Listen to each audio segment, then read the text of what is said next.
तो महाराष्ट्र विधानसभा चुनाव का शोर अब थम चुका है। जनता 20 नवंबर को अपने वोट की ताकत दिखाएगी और नई सरकार का जनादेश ईवीएम में कैद होगा।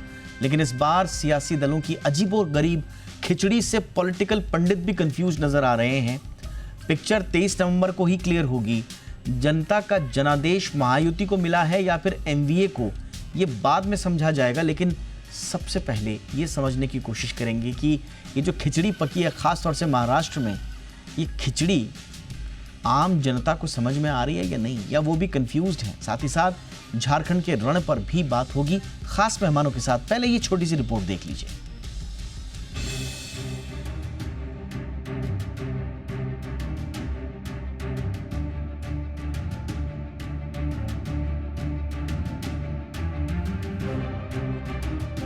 वोट जिहाद और एक है तो सेफ है जैसे तमाम नारों से गरमाई महाराष्ट्र की सियासत में अब गेंद जनता के हाथ में आ चुकी है, क्योंकि सियासी रैलियों का रेला आज से थम गया है।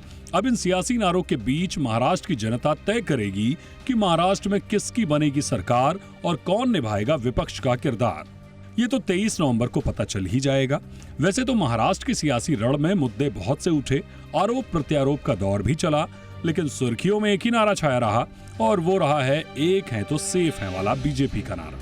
महाराष्ट्र में जिस रफ्तार से बीजेपी के शीर्ष नेतृत्व ने महाराष्ट्र विधानसभा चुनाव की कमान संभाली, उसे देखकर अंदाजा लग चुका था कि महाराष्ट्र की ये सियासी जंग महायुति के लिए एक बड़ी चुनौती रही है, क्योंकि पीएम मोदी, शाह, योगी जैसे फायर ब्रांड नेताओं की ताबड़तोड़ रैलियां हों या दूसरी तरफ एमवीए के नेताओं का सियासी दौरा, दोनों पक्षों ने खूब एक दूसरे पर तंज कसे और मतदाताओं को लुभाने की कोशिश की। लेकिन ये समझना जरूरी है कि इस बार चुनाव में मुद्दे भारी रहे या ना रहे। सियासी दलों के लिए वैसे तो पहली चुनौती टिकट बंटवारे को लेकर रही। काफी मान मनोवल और उठापटक के बाद अधिकतर तो मान गए तो कुछ बागी बन गए। इस चुनौती को पार पाने के बाद महायुति के लिए बड़ी चुनौती शिंदे सरकार की उपलब्धियों को बैसाखी बनाकर जनता के बीच पैठ बनाने का था। लेकिन ये चुनौती कोई मामूली चुनौती नहीं थी। वहीं एकनाथ शिंदे, अजित पवार और देवेंद्र फडणवीस के बीच एक बड़ी चुनौती सीएम के चेहरे को लेकर सियासी गलियारे में उठने लगी, जिस पर मौन रहने पर इस महायुति ने भलाई समझी और जनता से अपनी अपनी जीत के लिए समर्थन मांगे। अब बात करें महाविकास अघाड़ी की, तो यहाँ पर भी सीटों के बंटवारे के पेंच से उभरते हुए कांग्रेस, उद्धव सेना और शरद पवार गुट ने एकता दिखाने की कोशिश की और मतदाताओं के बीच जाकर विकास के मुद्दे को उठाने की पुरजोर कोशिश की। लेकिन एक बात साफ है कि इस महाराष्ट्र और झारखंड के सियासी रण में जो जनता के मन को भाएगा वही सियासी भंवर को पार कर पाएगा, क्योंकि लोकतंत्र में जनता ही जनार्दन है, उसका फैसला ही जनादेश। ब्यूरो रिपोर्ट, जी मीडिया। बहुत ही खास मेहमान इस वक्त हमारे साथ जुड़ चुके हैं। स्वागत करते हैं जानी मानी पत्रकार नीरजा चौधरी मैम का, जिन्होंने एक लंबा वक्त महाराष्ट्र में ग्राउंड पे उतर के रियलिटी चेक करने और वहाँ की आबो हवा को, नब्ज को टटोलने में बिताया। बहुत बहुत स्वागत है नीरजा मैम आपका हमारे शो पे। और हमारे साथ मुंबई से जाने माने पत्रकार ओम प्रकाश तिवारी भी जुड़ चुके हैं। ओम प्रकाश जी, आपका भी बहुत बहुत स्वागत है सर। मैम, आप ही से मैं चर्चा की शुरुआत करना चाह रहा था, और जो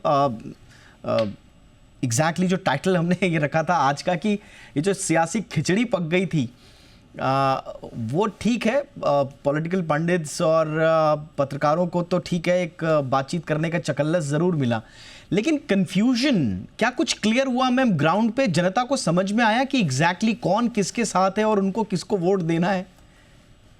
देखिए, इस बार जब मैं गई और मराठवाड़ा में गई, तो जो लोगों से सुनने में मिला, दो शब्द जो बहुत लोग प्रयोग कर रहे थे, वो शब्द था खिचड़ी। इस बार तो खिचड़ी पकने वाली है, और वो इसलिए कह रहे थे क्योंकि उनको लगता है कि इस बार टक्कर है। कोई भी नहीं कह सकता कि एक कॉन्स्टिट्यूंसी में क्या होगा, स्टेट की तो बात भूल ही जाइए। तो इसका कारण है क्योंकि महा कंफ्यूजन है। 6 पार्टियां हैं, 2 कोalitions की, उसके बाद इन पार्टियों के अपने एलाइज हैं, भाजपा के 4 एलाइज हैं, भाजपा और महायुति के, वहाँ एमवीए के 2 एलाइज हैं, उसके बाद 5-6 और पार्टियां हैं, मनसे है, एआईएमआईएम है, चंद्रशेखर आजाद की पार्टी है, बसपा है। बसपा ने तो 288 सीटों पे अपने कैंडिडेट्स उतारे हुए हैं। तो कुल मिला के, और फिर इतने इंडिपेंडेंट्स हैं, इतने बागी हैं। कांग्रेस ने तो मेरे ख्याल 22 बागियों के खिलाफ एक्शन भी लिया है। महायुति की तरफ भी बागी हैं। तो इसका क्या निचोड़ निकल के आने वाला है 23 तारीख को, कोई भी ये गेस वर्क नहीं करना चाहता है। तो मेनली आप कह सकते हैं कि जो लोकसभा में हुआ कि एमवीए ने 48 में से 30 सीटों पे जीत हासिल की, बहुत कन्विंसिंग जीत थी। और लेकिन वो स्थिति आज नहीं है। महायुति ने कैचअप किया है, कॉस्ट करेक्शन भी किया है। उसमें सबसे बड़ा जो लुभाने वाला उनका प्रोग्राम और स्कीम है, उनमें 150 स्कीम्स की बात हो रही है, सोशल वेलफेयर स्कीम्स की, किसी को कुछ किसी को कुछ। तो लेकिन वो है मुख्यमंत्री माझी लड़की बहना योजना। उसका असर ग्राउंड पे है महिलाओं के बीच में, और वो महिला चाहे दलित है, मराठा है, ओबीसी है, अपर कास्ट है, ये इफेक्ट मैंने देखा। तो जो विनिंग कॉम्बिनेशन था एमवीए का, मराठा, मुस्लिम, दलित, जिसकी वजह से उन्हें 30 सीटें मिली थी, अगर उसमें कोई सेंध लगाएगा, मैं मानती हूं, तो महिला लगाएगी, और हर जात की महिला लगाएगी। तो ये देखने लायक होगा कि कहाँ आके पानी बैठता है। All right ma'am. अच्छा, इसमें भी बहुत एक इंटरेस्टिंग फैक्टर क्या है कि अगर लाडली लड़की योजना अगर ज़्यादा लोगों तक पहुंच पाई है, तो उसमें भी कैच ये है, जिसको थोड़ा सा ओम प्रकाश जी अगर उसको क्लियर कर पाएँ। कैच ये है इसमें कि इसमें भी विद इन महायुति श्रेय लेने की होड़ चल गई, और उसने और कंफ्यूज कर दिया मतदाताओं को। मसलन फडणवीस साहब ने उससे मुख्यमंत्री हटा दिया और सिर्फ महाराष्ट्र लड़की योजना रख दिया। शिंदे साहब जो है उसमें बार बार फिर उसमें मुख्यमंत्री घुसा रहे थे। तो ऐसा लग रहा था कि विद इन महायुति भी एक होड़ लगी है। हमने देखा कि एकला चलो जैसी स्थिति भी आ गई थी। देवा भाऊ के पोस्टर लगे हुए थे। देवेंद्र फडणवीस चाह रहे थे कि ठीक है, जो मजबूरी में हमने गठबंधन चलाया, अब हम अकेले लड़ेंगे। तो ऐसा लगा कि शायद महायुति के अंदर भी अपनी अपनी पोजीशनिंग की जा रही है फ्यूचर पर्सपेक्टिव्स को देखते हुए या प्रोस्पेक्ट्स को देखते हुए। आपको लग रहा है ओम प्रकाश जी कि क्लैरिटी न सिर्फ आम जनता के मन में नहीं थी, बल्कि खुद पार्टियों के भीतर भी नहीं है? डोभाल साहब, ऐसा है कि नीरजा जी ने बहुत कायदे से एक्सप्लेन कर दिया है इस लाडकी बहन योजना का जो मुद्दा है। और चूंकि राज्य के वित्त मंत्री तो अजित पवार थे, जब बजट के दौरान इस घोषित किया गया तो वित्त मंत्री ही घोषित करेगा, लेकिन सरकार का मुखिया मुख्यमंत्री होता है।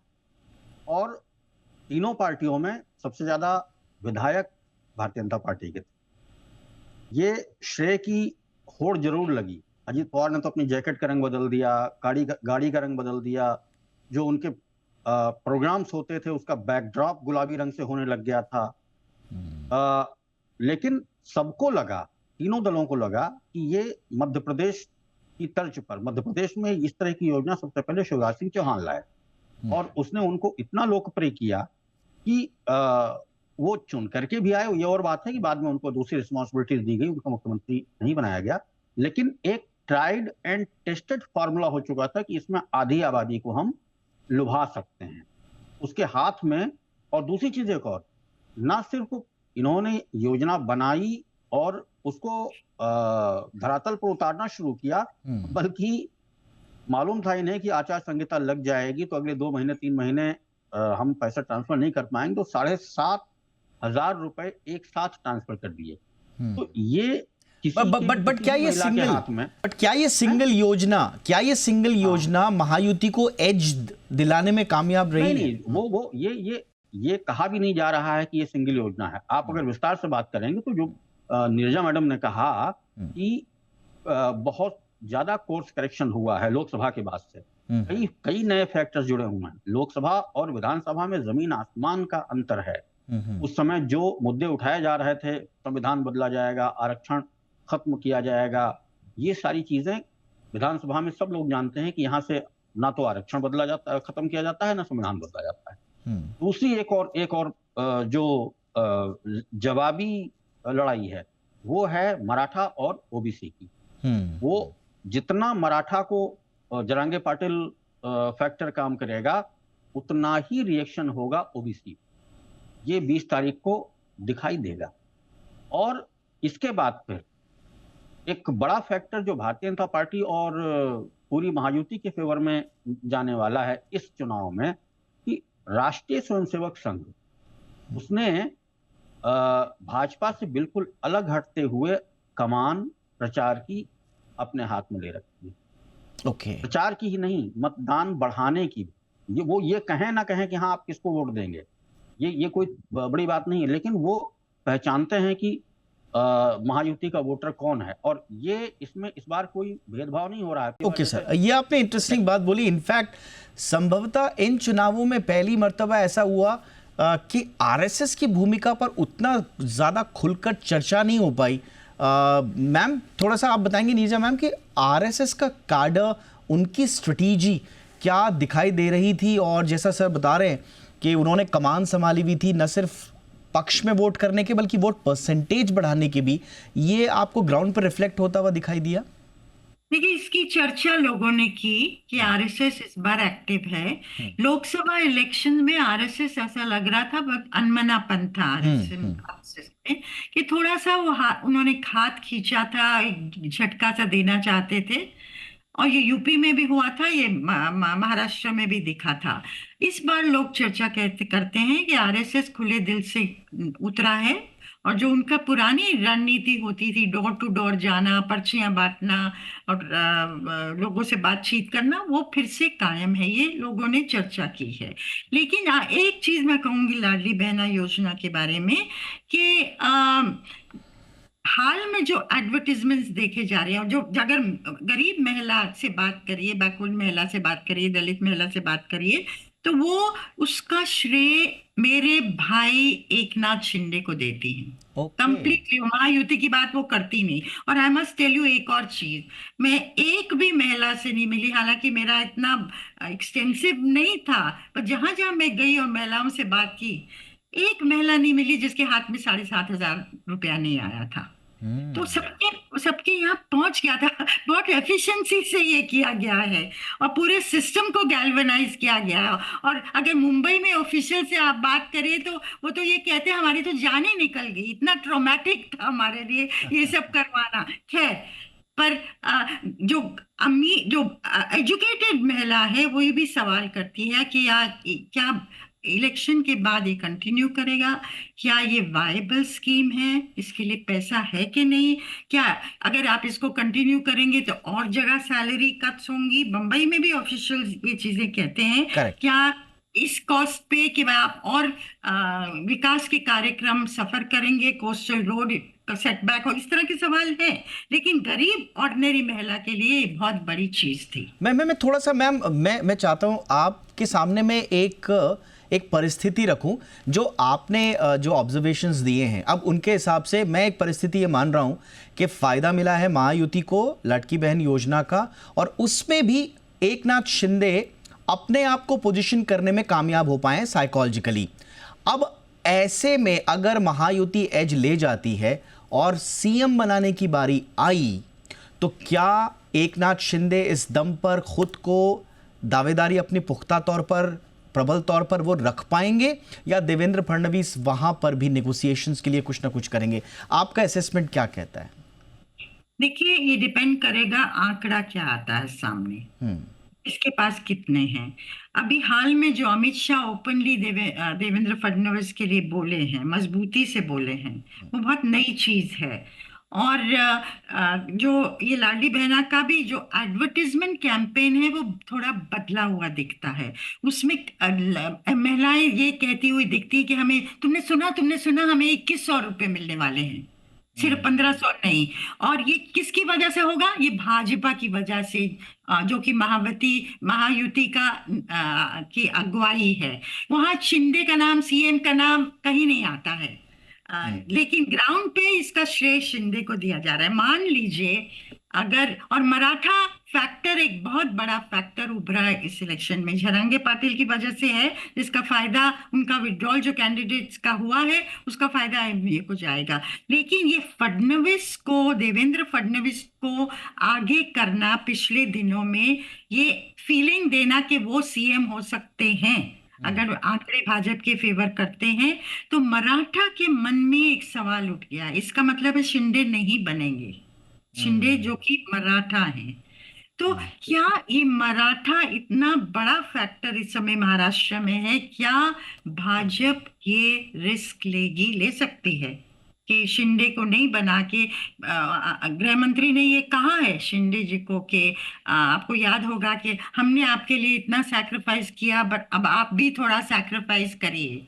पर शिंदे के लिए फिर सवाल उठेगा, ये भी आंकड़े बताएंगे, क्या वो दूसरी साइड जा सकते हैं उनको सीएम नहीं बनाया जाए तो? उनके रिश्ते बहुत अच्छे हैं शरद पवार से, उनके रिश्ते बहुत अच्छे हैं जरांगे पाटिल से। जरांगे पाटिल ने उनको अटैक नहीं किया, अजीत पवार को अटैक नहीं किया, उनका अटैक सीधा सीधा देवेंद्र फडणवीस के ऊपर रहा है कि वो प्रिवेंट कर रहे हैं मराठा को आरक्षण।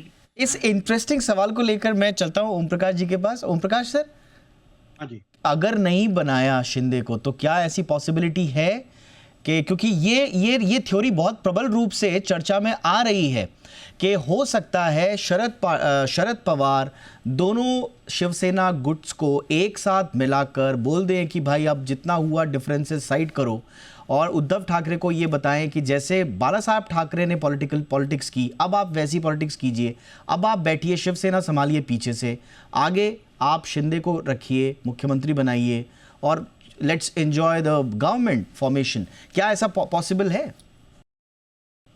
डोभाल साहब, ऐसा है कि 2014 में भारतीय जनता पार्टी के 122 विधायक चुन करके आने के बाद जिस तरह से अचानक शरद पवार ने प्रेस कॉन्फ्रेंस करके कहा कि हम अनकंडीशनल सपोर्ट करने जा रहे हैं महाराष्ट्र की सत्ता के लिए, उसके बाद 2019 में जिस तरह से शिवसेना और भारतीय जनता पार्टी मिलकर के चुनाव लड़े और परिणाम आने के तुरंत बाद उद्धव ठाकरे ने देवेंद्र का फोन भी उठाना बंद कर दिया इससे, और उसके बाद फिर 2.5 साल पहले जिस तरह से शिवसेना जैसी बिल्कुल सुगठित पार्टी को तोड़ करके, बगावत करके 40 विधायक लेकर के बाहर आ गए एकनाथ शिंदे, ये संकेत हैं इस बात के कि महाराष्ट्र की राजनीति में 23 तारीख को दोपहर 12 बजे के बाद कोई भी नया समीकरण बन सकता है।